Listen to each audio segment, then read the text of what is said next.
Bom, obrigada. Eu quero agradecer pelo convite, agradecer pela oportunidade de discutir com vocês. Eu estou me lembrando da primeira vez que a gente se encontrou lá em Belo Horizonte, que foi hiperprodutivo, aquele debate, há várias questões que eu carrego até hoje das coisas que foram ditas naquelas sessões. E eu lamento não ter podido participar de todos os dias e me sinto um pouco outsider aqui. Vou tentar entrar rápido no clima do encontro. Eu também, quer dizer que foi muito feliz essa organização da Ordem, porque a apresentação anterior, ela abre justamente um ponto aqui para mim de uma maneira bastante produtiva, vai me economizar um pouco de tempo. Estou um pouco ansiosa porque eu montei uma apresentação um pouco longa e isso vai me ajudar bastante. Bom, eu parto então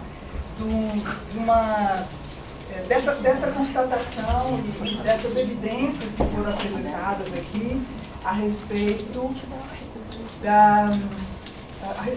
da desigualdade educacional e, em particular, da forte relação que acontece nos nossos países entre a escolarização e a possibilidade de uma inserção social satisfatória.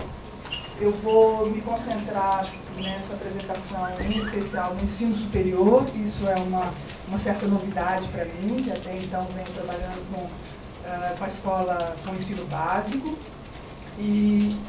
Meu objetivo aqui é apresentar alguns resultados de uma pesquisa que está em andamento, então são resultados parciais, de um trabalho que eu venho desenvolvendo com meu colega Maurício Ernica lá na faculdade. Bom, então, assim, para contextualizar um pouco esse trabalho, eu vou retomar alguns pontos que já foram levantados. Primeiro, no Brasil, a educação de nível superior, o ensino superior, como a gente diz, é ainda uma distinção rara. Além de rara, ela está associada, a importantes benefícios materiais e simbólicos, em termos, por exemplo, protege contra o desemprego, está associada a uma maior renda do trabalho, e como a Maria Alice e o Cury já mostraram num ótimo artigo que eu não canso de me citar, está associado inclusive a certos benefícios, benefícios que dizem respeito que revelam, acho que a honra social associada ao diploma. No Brasil, talvez as pessoas não saibam, até hoje, se você é preso ou acusado de algum crime qualquer, se você tem diploma de ensino superior, você recebe um tratamento especial, talvez até ser condenado. Cela especial, não fica na mesma cela. Cela especial, comida especial, alimentação especial, roupa especial, sistema de visitas especiais. Vale a pena estudar.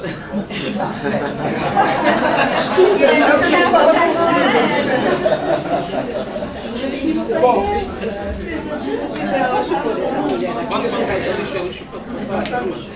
essa importância do diploma de ensino superior, ela se tornou ainda maior. Se a gente pensar aqui na contextualização ainda e na tentativa de explicar a situação que a gente vive hoje, a gente vê, isso é um fenômeno do século XX, é um fenômeno que já tinha sido detectado na década de 60, mas a importância, essa associação forte entre diploma e proteção contra o emprego, diploma e renda do trabalho, ela se torna ainda maior com a estagnação econômica dos anos de 1980 e parte dos 90. Nesse período, a diminuição do número de postos de trabalho, concomitante à expansão da escolarização primária e secundária, resultou em uma inflação de credenciais em todos os níveis do mercado de trabalho e ainda mais nas posições mais valorizadas, mais prestigiosas. Mostrou muito bem um artigo do Adalberto Cardoso, de 2008, que descreve esse processo de uma maneira muito precisa. Bom, então só isso já teria levado a um aumento significativo da demanda por níveis mais altos de escolarização. No entanto, como esse nível de ensino ele não se expandiu na mesma velocidade dos outros níveis, a competição por vagas aumentou exponencialmente e tem aumentado ao longo desse período, tornando ainda mais difícil, é claro, a corda sempre estoura do lado do mais fraco, como a gente sabe, então tornando ainda mais difícil o acesso dos estudantes de origem dos grupos trabalhadores, das classes médias baixas, etc. Então, é um processo meio muito perverso, porque à medida em que o diploma vai se tornando mais central, a possibilidade de chegada a esse diploma vai se tornando mais difícil para esses grupos. Bom, à medida que o país aprofundava sua reconstrução democrática, né, no período pós-regime militar, o fechamento do ensino superior para esses grupos tornou-se um dos mais falados e debatidos símbolos da desigualdade social brasileira, gerando um intenso ativismo jovem e estudantil, assim como políticas públicas que juntos modelaram a expansão da educação superior nas décadas seguintes. Bom, essa expansão foi marcada, por um lado, pelo aumento de matrículas nas instituições privadas e a facilitação, né, do acesso a essas instituições, em menor proporção, um aumento de matrículas também nas instituições públicas, e, por outro lado, essa grande novidade política, essa grande novidade cognitiva, eu acho que muitos de nós, algumas décadas atrás, não imaginaria ver no Brasil, que foi a adoção de ações afirmativas com o objetivo de ampliar o acesso de grupos historicamente excluídos da educação superior. Bom, então, a nossa questão, né, minha e do Maurício, é tentar entender os efeitos disso. O que aconteceu? Né? 10 anos depois de toda essa movimentação, como que esse sistema hoje se apresenta, que tipo de mudança, de transformação foi verificado? Então, a gente não está nessa aventura, nessa empresa, né, nessa missão de tentar entender isso aí. E o que eu vou apresentar hoje é, como eu falei, dados muito parciais de um trabalho que a gente desenvolveu, exploratório ainda, com relação a 4 universidades paulistas. Eu vi que tinha feito alguns gráficos aqui sobre a porcentagem, né, como tinha se expandido o sistema de ensino superior, mas eu vou pular essa parte porque já foi bastante mostrado de um jeito muito bacana, e aí, se precisar, a gente volta nela. Eu acho que vale a pena, no entanto, frisar essa questão também que foi levantada, que é a desigualdade interna ao sistema, e também eu vou pedir, né, com todas as observações e as ressalvas feitas já anteriormente ao uso do PISA como um indicador de competência ou de competência escolar, eu ainda vou recorrer ao PISA porque ele permite fazer algumas comparações que são interessantes e, na minha opinião, também são pertinentes e relevantes. Bom, então aqui a gente tem essa lista de países, que vocês já viram, já se acostumaram a ver aí na apresentação anterior, e aqui na ponta direita, o Brasil, acompanhando essa situação que é quase que a lei da gravidade, né, da educação, que é o desempenho diferencial dos estudantes em função da sua origem social. E aí o que a gente vê, né, no caso do Brasil, que não é muito diferente de vários outros casos, é que há uma diferença grande entre o desempenho dos alunos que se encontram no quartil menos favorecido em relação ao desempenho dos alunos que se encontram no quartil mais favorecido. Mas, tão importante quanto isso, eu acho, né, notar que o desempenho geral ele é muito baixo. Para o que nos interessa aqui, essa questão da desigualdade ela é importante, porque é ela que vai regular o acesso ao ensino superior, na medida em que o nosso sistema de acesso ele é totalmente regulado pelo desempenho dos estudantes em provas acadêmicas, provas escolares. Não se mede nenhuma outra característica que não seja a competência escolar. Bom, então, a nossa pergunta, tendo em vista essa situação, né, que todos nós conhecemos, era saber, vou voltar aqui, era saber o que se deu em termos de inclusão social. E a nossa questão fundamental era tentar entender quanto que esses grupos menos privilegiados conseguiram entrar em instituições de ensino superior e como que está a sua participação, ou como que se encontra hoje a sua participação nos segmentos mais valorizados desse ensino superior. Então, nessa noção de segmento, a gente está usando aqui o trabalho do Fritz Zwinger, que é um historiador, na verdade, da educação, e que desenvolveu uma metodologia para medir vamos dizer, esse tipo especial de desigualdade que a gente tradicionalmente chamava como tracking, Lane, tem outros nomes, e que ele chama de segmentação, que designa a subdivisão dos sistemas de ensino em escolas ou programas paralelos, programas acadêmicos paralelos, que se distinguem ao mesmo tempo por seu currículo e pela origem social dos estudantes. Esse tipo de segmentação, então, ela analisar os sistemas de ensino em termos dessa segmentação permite a gente classificar as instituições ao mesmo tempo em que a gente presta atenção no currículo, no tipo de diploma, que está sendo, no tipo de conhecimento, de habilidade, de competência que está sendo trabalhada, no tipo de certificação que acontece, que deriva disso aí, está associada a essas diferenciações. Bom, então a nossa pergunta é essa: como que está a inclusão dos membros privilegiados no ensino superior e nos segmentos mais valorizados desse ensino superior? Então, só para fazer também um rápido sobrevoo aqui sobre nessa questão. Como eu disse, os anos 2000 foram anos de muito ativismo em torno dessa questão, que levaram a vários experimentos. A maioria, nessa primeira fase, que é a que nos interessa mais, que aconteceu ao longo dos anos 2000, esses experimentos eles tiveram por iniciativa especialmente as próprias instituições de ensino superior.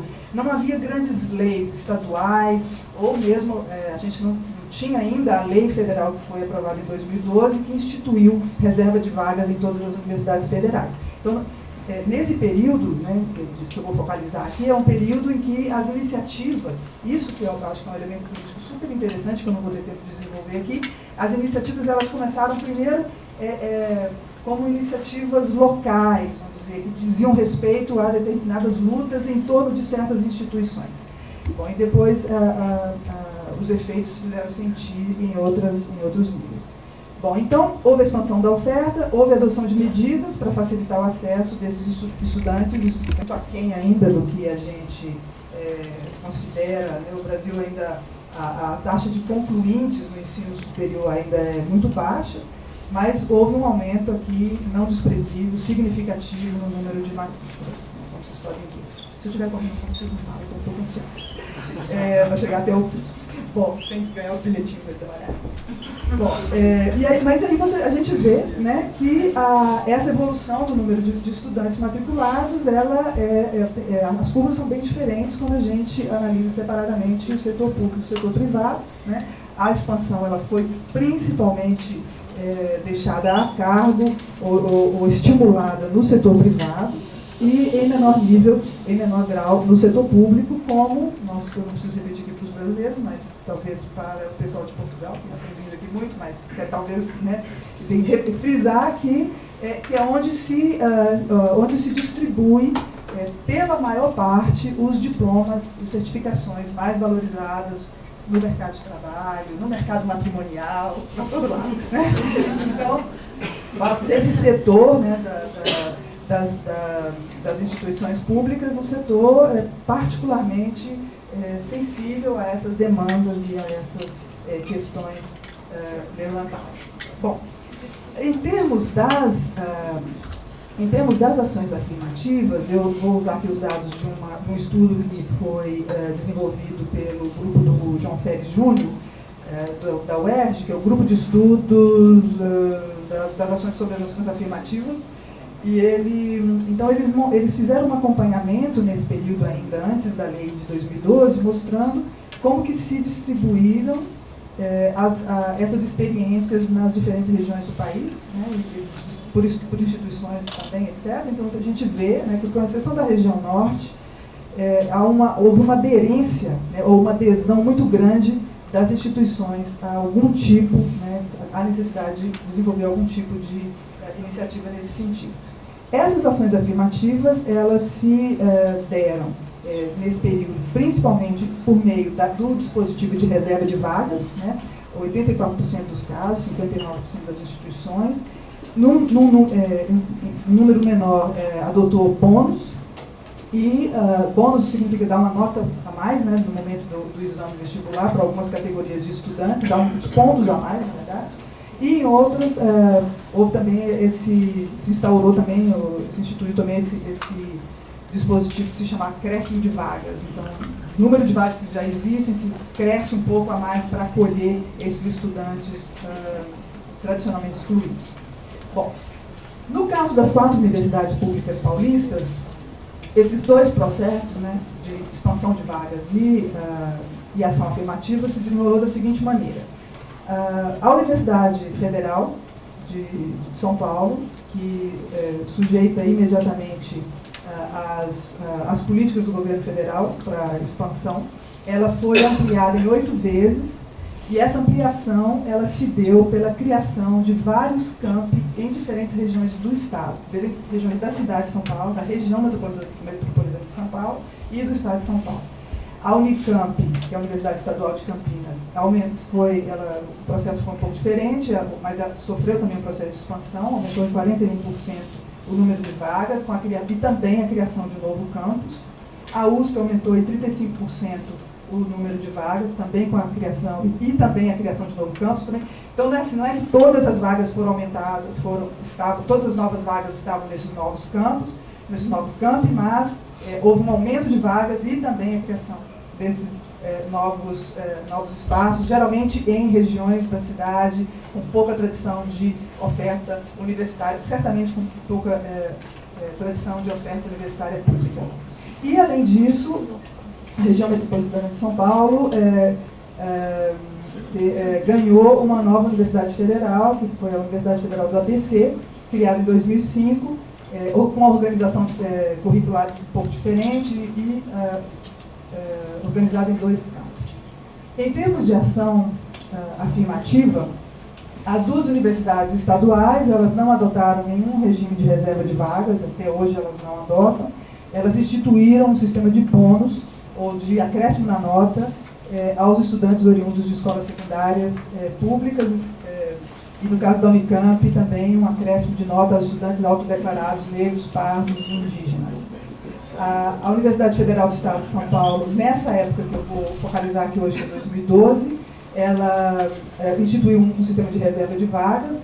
10% das vagas estavam reservadas para negros, pardos e indígenas, desde que oriundos da escola pública.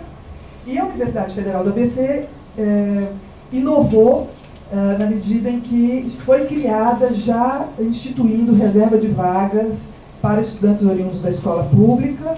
50% das vagas estavam reservadas, 35% dessas vagas para estudantes autodeclarados negros e pardos, 1% para estudantes indígenas. Em nenhum desses casos, isso é muito curioso analisar e ver como que na época a discussão estava sendo levada, em nenhum desses casos foi previsto definir um limite de renda para usufruto desses privilégios. E na época, e até hoje, em certa medida, o fato da pessoa ser oriunda da escola pública, isso dialoga bem com o que eu vinha dizendo ali na primeira fala, o fato da pessoa, do estudante ser oriundo da escola pública era visto como uma proxy de renda, né? Quem está na escola pública deve ocupar ou deve ser oriundo de famílias com menos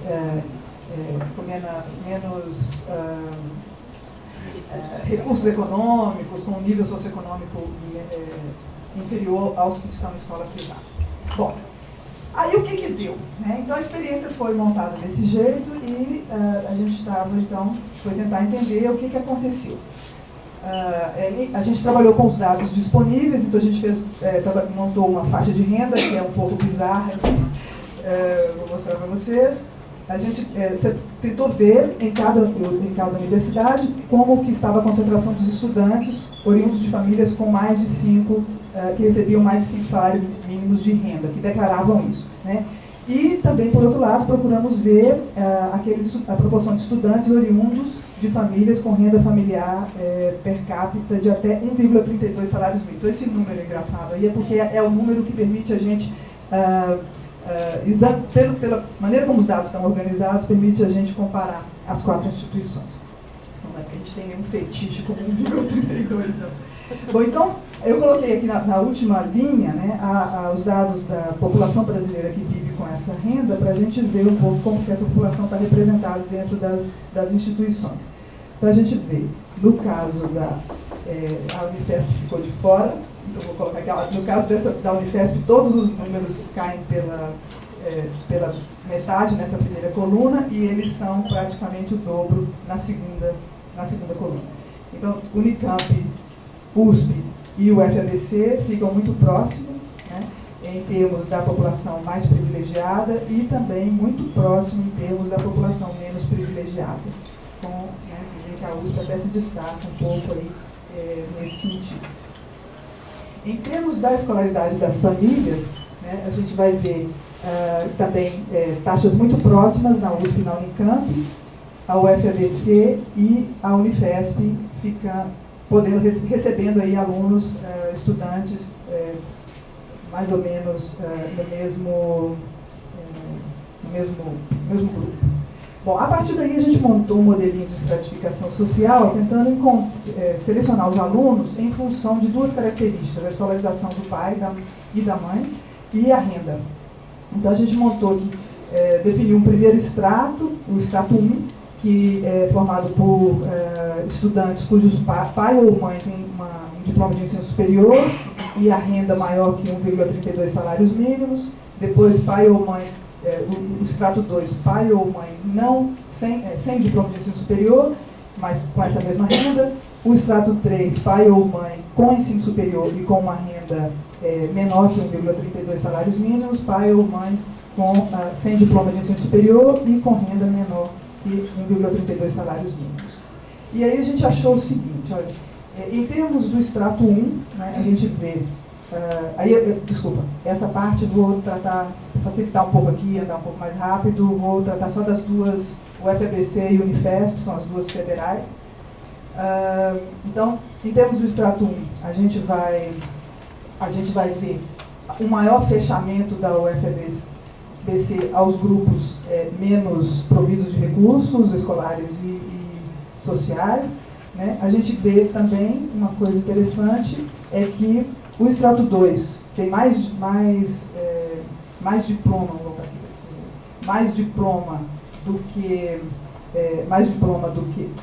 mais renda do que diploma. Ele é também mais representado na UFABC do que na Unifesp. E o extrato 4, ele é o extrato que vai com mais força estar presente na Universidade Federal de São Paulo, nessa Unifesp. Bem, aí, na sequência, nós fomos tentar imaginar, tentar ver o que estava acontecendo em termos da distribuição dos estudantes no interior dessas duas universidades, tentando justamente problematizar essa ideia do acesso. Quer dizer, o acesso, ok, mas o acesso a quê? Né? O que a gente discute quando a gente identifica que houve aumento da população com menos recursos escolares e econômicos numa determinada instituição universitária, principalmente nessas instituições que oferecem esses certificados que são muito valorizados. Então a gente vai ver, né, que nessa fase do grande experimento, as carreiras que permanecem algumas carreiras permanecem especialmente fechadas aos estudantes com menores recursos. A administração no campus de Osasco, a medicina no campus de São Paulo e ciências biológicas com especialização médica no campus de São Paulo. E depois há carreiras que são mais abertas aos estudantes com menores recursos, e essas carreiras elas estão no campus de Guarulhos, em Ciências Sociais e Filosofia, e em seguida Serviço Social no campus de Santos, que é um campus que tem uma área paramédica bastante grande. Então, esse resultado, já estou acabando, esse resultado, ele apresenta para a gente duas questões. Né? Primeiro, aqui há uma segmentação por curso, né, quer dizer, associada a um diploma específico, a um tipo de currículo, etc., mas também que essa segmentação está associada a uma segmentação espacial, né, faz com que determinados campi sejam mais ou menos permeáveis a essa abertura. E aí, então, em termos da segmentação social por campos, a gente vai ver, fundamentalmente aqui, que o campus vou chamar a atenção para um ponto bastante simples aqui, para andar um pouco mais rápido, que é a abertura do campus de Guarulhos para os estudantes com menos recursos econômicos e escolares, e o fechamento do campus de São Paulo e o campus de Osasco para esse tipo de aluno. Então, é muito conveniente para nós que o campus de Osasco esteja aqui, porque o campus de São Paulo, como ele é mais tradicional, a gente poderia ficar atribuindo tudo ao tradicionalismo, ao fato de ser o campus original, etc.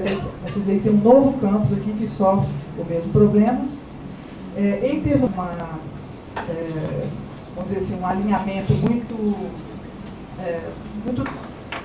nós, né, que conhecemos um pouco da organização da sociedade brasileira, a gente se reconhece aqui, né, administração e medicina em primeiro lugar, essa ciências biológicas com modalidade médica logo na sequência, administração mesmo do noturno, também se revelando como um lugar que atrai esse tipo de estudante, etc. Depois a gente entra nos detalhes, se vocês acharem importante, a gente volta nisso na discussão. E, por fim, os cursos que mais incluíram alunos oriundos de famílias com menores recursos escolares e recursos econômicos, também vocês veem que não tem uma grande novidade. A novidade fundamental do que diz respeito ao Unifesp é o fato, né, maioria desses cursos estarem situados num único campo. Eu vou falar disso um pouquinho no final, daqui a um segundo.